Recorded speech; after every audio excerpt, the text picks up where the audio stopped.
तो दोस्तों, स्वागत है आपका हमारी नई वीडियो में। हम आपको भूत प्रेत पैरानॉर्मल ऐसी स्टोरी बताते हैं, कच्चा कलवा जैसे छलावा। तो अगर वीडियो अच्छी लगे तो हमारे चैनल को सब्सक्राइब करें। आज हम आपको सुनाने वाले हैं जो हमारे साथ या फिर हमारे दादाजी के साथ या फिर हमारे दादाजी के दोस्त के साथ जो घटनाएं घटी हैं वो हम आज आपको सुनाने वाले हैं, और ये रियल सच्ची घटनाएं हैं। तो 18 साल तक के छोटे बच्चे इसको ना देखें। अगर आप अडल्ट हो, 18 साल से ऊपर हो, तो ये वीडियो देख सकते हैं। तो चलिए शुरू करते हैं। तो मैं सुनाने वाला हूँ अपने दादाजी की स्टोरी, जो मेरे दादाजी के दोस्त के साथ घटी थी। मेरे दादाजी ने मुझको बताई थी ये। तो बात है कम से कम आज से 15-16 साल पहले की, जब इतनी ज्यादा गांव में लाइटें वगैरह थी नहीं, और इतने ज्यादा गांव डेवलप भी नहीं थे। तो क्या है, हमारा घर तो हरियाणा में, हमारा जो गांव है वो हरियाणा में है। बीच में पड़ती है यमुना और दूसरी साइड पड़ता है यूपी, और यूपी में हमारे खेत हैं। मतलब सारे गांव वालों के खेत वहीं हैं यूपी में, तो उनके खेत भी वहीं थे। लेकिन उनके खेत जमुना के बिल्कुल जस्ट साइड में थे और गांव हरियाणा में था। तो क्या हुआ, उन्होंने अपने खेतों में बो रखे थे तरबूज, और रात को हमारे जो दादा के दोस्त हैं वो उन पर वहीं तरबूजों के पास ही वहीं अपनी खाट बिछाकर लौटा करते थे रात को, कि ताकि कोई जानवर वगैरह आ ना जाए और इनको खराब ना कर दे, जो भी तरबूज वगैरह बो रखे हैं उन्होंने। तो हुआ क्या, जब रात को कम से कम 12-12:30 बज रहे थे, और उनका घर भी थोड़ा सा जमुना के जो दूसरी साइड हरियाणा है, तो उधर ही जमुना के सट के ये थोड़ा सा दूर है, बस खाली अगर आवाज लगाओ तो वहां तक पहुंच जाती है। तो वो अपने खेतों पे सो रहे थे, बड़े बूढ़े, कम से कम रात के 12-12:30 बज रहे थे। और उनका जो लड़का है, उनके घर वाले वो अपने घर पर सोए हुए थे, और लड़का जो है छत पे सो रहा था, और गर्मियों का महीना था। और उस टाइम गर्मियों में रात को लाइट बहुत ही कम आती थी, गांव में इतनी ज्यादा आती नहीं थी। तो वो ऊपर ही सो रहा था अपनी खाट वाट बिछा के। तो क्या हुआ, रात को कम से कम बजे थे 12-12:30 बज रहे थे। तो जो वो अंकल जी हैं, जो हमारे दादा के दोस्त है, वो जब सो रहे थे अपने खेतों पर, तो वहां पर क्या हुआ, एक आदमी आया उनके पास रात को ही, और उनके पास आकर बैठ गया। तो उन्होंने पूछा उससे कि आप कौन हो। तो उसने बताया कि मैं बताता हूँ, पहले मुझे भूख लगी है बहुत ज्यादा, तो मुझे तरबूज खिला दो। तो बोले वो जो दादाजी हैं, वो बोले कि कोई दिक्कत नहीं, मैं तुमको तरबूज खिला दूंगा, चिंता मत लो, तुम बैठो यहाँ पर। वो गए अपना चाकू वगैरह लेकर और तरबूज वहां से काट लाए। खूब बड़ा तरबूज था, कम से कम 4-5 किलो का तरबूज था। खूब बड़े बड़े तरबूज लगते थे उस टाइम पर। तो तरबूज लाके उसके साथ साइड में रख दिया और उसको चाकू पकड़ा दिया, लेकिन वो चाकू उसने लिया नहीं। उसने बोला कि मैं ऐसे ही खा लूंगा। उसने जस्ट उसमें घूंसा मारा तरबूज में, और वो तरबूज फट गया। उसके बाद वो 5 किलो का 5 किलो तरबूज पूरा का पूरा खा गया। और उसके बाद दादाजी उसको देख के रह गए, यार ये पूरे के पूरे तरबूज को खा गया, 5 किलो को। तो वो हैरान। तो इसने बोला कि अब मुझको नींद आ रही है, मैं सोऊंगा। तो दादाजी ने बोला कि एक साइड में खाट है, तो इस पे सो जा। तो उस पे लेटा, और लेटते ही वो आधा खाट के दूसरी साइड लटक गया, आधा दूसरी साइड लटक गया। मतलब उसका शरीर का आकार है वो बढ़ता ही चला गया। तो दादाजी देखकर उसको घबरा गए, बहुत ही ज्यादा हैरान हुए।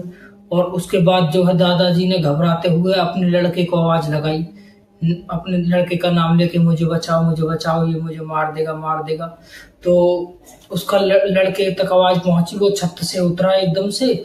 और उस टाइम पर खेतों पर, जंगलों में क्या सब हथियार रखते थे। तो उस टाइम की बात है, उस लड़के के पास भी अपना हथियार था, कट्टा वगैरह जो बोलते हैं। तो वो हथियार था उसके पास। तो वो जमुना के किनारे आया। तो जमुना पार करने का कोई साधन नहीं था, ज्यादातर नाव से करते थे, लेकिन नाव इस किनारे पर थी नहीं, वो दूसरे किनारे पर थी।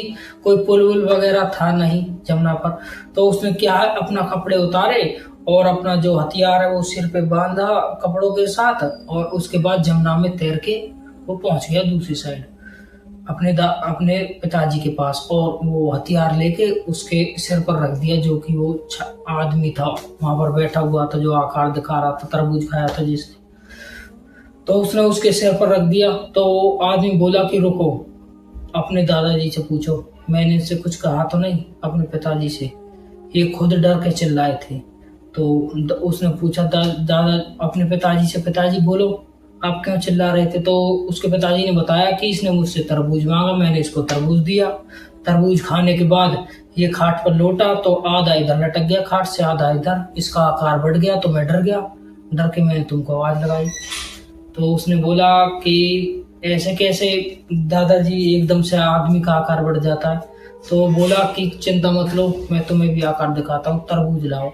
तो लड़का भी तरबूज लेकर आ गया उसके लिए, और उसने वो तरबूज भी खाया। और तरबूज खाने के बाद खाट पर लेट के फिर आधा इधर लटक गया, आधा इधर। और उस लड़के की और उसके पिता की जो है पूरी की पूरी हवा टाइट हो गई, क्योंकि ये क्या हुआ एकदम से। तो उसने बोला कि घबराओ मत, मैं तुमको ये बताने आया हूँ कि जंगल में अगर तुम रहो तो अपना हथियार साथ लेकर आना, मैं तुमसे कुछ नहीं कहूँगा, तुम्हारे पिताजी से किसी से कुछ नहीं कहूँगा। तो इतना कहने के बाद वो थोड़ा सा आगे गया, वहाँ पर ईख वगैरह गन्ना वगैरह हो रहे थे दूसरे खेत में, वहाँ तक गया, फिर वहाँ से एकदम से गायब। और ये स्टोरी उन्होंने अपने पूरे गांव वालों को सबको बताई, और गांव वाले भी हैरान थे। बहुत से लोगों ने यकीन किया, बहुत से लोगों ने यकीन नहीं किया, लेकिन जहां तक भी है ये सच बात बताई गई है। और अब दूसरी स्टोरी जो कि मेरी खुद की है, जो कि मेरे साथ घटी थी। तो क्या हुआ, कम से कम 2017 की बात है। तो हम और हमारे दोस्त एक साथ, शाम को हमारा दूध का काम है, दूध काटने के बाद, और फिर हम शाम को एक जगह बैठते थे थोड़ा से मौज मस्ती के लिए ऐसे ही। तो हमारी कॉलोनी के पीछे एक खाली बाग सा है, वो बाग खाली होकर वहाँ कॉलोनी कटने लगी है। उस टाइम कॉलोनी कटने लगी थी, तो हम अंदर बना दिया था एक, और एक आध घर बने थे कॉलोनी कटने के बाद। तो फिर वहां पर हम शाम को बैठा करते थे, वहीं थोड़ी देर अपना बात करते थे, गप्पे हाँकते थे।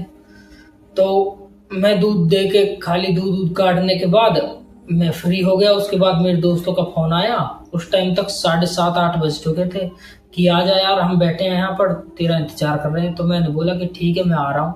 मैंने अपने हाथ मुंह वगैरह धोए, धोने के बाद मैं निकल गया उधर। तो मैं जैसे ही वहां पर पहुंचा, मुझको वहां पर मिले नहीं।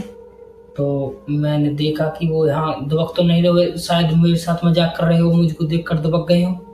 लेकिन घनी देर ढूंढने के बाद भी मुझको वो नहीं मिले। तो मैंने उनसे दोबारा कॉल किया, मैं कहा कहाँ हो तुम यार, तुम मुझको यहाँ बुला लिया यार, तुम यहाँ पर हो नहीं।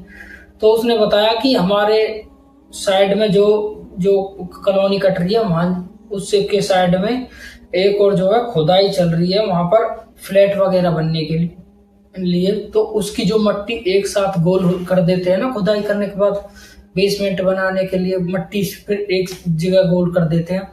तो वो बता रहे थे कि हम उस पे हैं, उसको हम टीला बोलते हैं। उन्होंने बोला कि हम टीले पे हैं, और टीले पे जो है बहुत अच्छी हवा लगती है, तो इसलिए वो वहां पर पहुंचे। तो मैंने सोचा कि चलो ठीक है, कोई दिक्कत नहीं, मैं आ रहा हूँ तुम्हारे पास। उसके बाद जो है मैं वहां पर पहुंचा, तो वो खाली पूरी जगह थी जहाँ वो बेसमेंट वगैरह बनने थे, वो खुदाई हो रही थी। तो वहां पर अब बहुत दिनों से काम नहीं हुआ था, बारिश के चलते वहां लंबी लंबी घास वगैरह उग गई थी।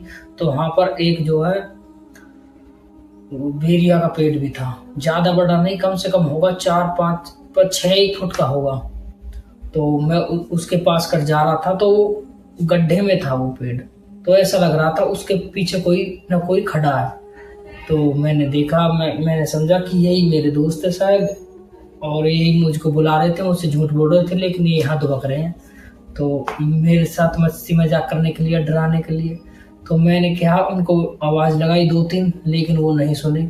उसके बाद मैंने 2-3 वहाँ से जो है मट्टी के डिपार से, ढड़े से क्या है, उनने फेंक फेंक के मारे उनके, लेकिन फिर भी कोई रिस्पॉन्स ना हो, कभी इधर हो जा कभी इधर हो जावे। उसके बाद मैं अचंभे में, यार ये ऐसा कैसे एकदम कभी इधर ना कोई बोल रहे, शायद मजाक करेंगे मेरे साथ। तो मैं ऐसे ही चलते चलते उनके पास पहुंच गया, उस पेड़ के पास। तो पेड़ के पास जाने के बाद जब मैंने देखा कि वहां पर कोई नहीं है, बस एक परछाई है पेड़ के पीछे, और वो ही जब मैं उसके ईंट मार रहा हूँ फेंक के, वो कभी इधर हो जाती है कभी इधर हो जाती है। उसके बाद जो मैं वहां से भगा हूं ना, मैं पहले तो वापस मुड़ा वहां से एकदम से, और मैंने इतने लंबे लंबे पैर रखे, कम से कम घर मेरा 400-500 मीटर की दूरी पर है वहां से। तो मैं बहुत ही तेज भागा, जितनी उस टाइम मैं भाग सकता था, लेकिन मैंने पीछे मुड़कर नहीं देखा। उसके बाद मैं घर पहुंचा। घर पहुंचने के बाद मैंने अपने दोस्तों के पास कॉल किया और मैंने बोला कि मैं नहीं आऊँगा। तो दूसरे दिन जब मैं दोस्तों के पास गया तो मैंने उनको सारी बात बताई। तो दोस्त भी हैरान थे सुनने के बाद, लेकिन जो मैंने देखा था वो परछाई या कोई आत्मा ही थी, क्योंकि वो मुझसे कम से कम 1 फुट की दूरी पर ही थी। और ये देखने के बाद मुझको उस चीज़ का डर अब भी लगा रहता है, मैं वहाँ अकेला नहीं जाता। तो दोस्तों ये थी आज की स्टोरी। अगर आपको हमारी स्टोरी अच्छी लगी तो हमारे चैनल को सब्सक्राइब करें। अगर और स्टोरी सुनानी है जो कि हमारे साथ बीती, हमारे किसी यार रिश्तेदार के साथ बीती है, तो वो भी हम आपको सुनाएंगे, तो कमेंट में ज़रूर लिख दीजिएगा। तो मिलते हैं हम आपको अगली वीडियो।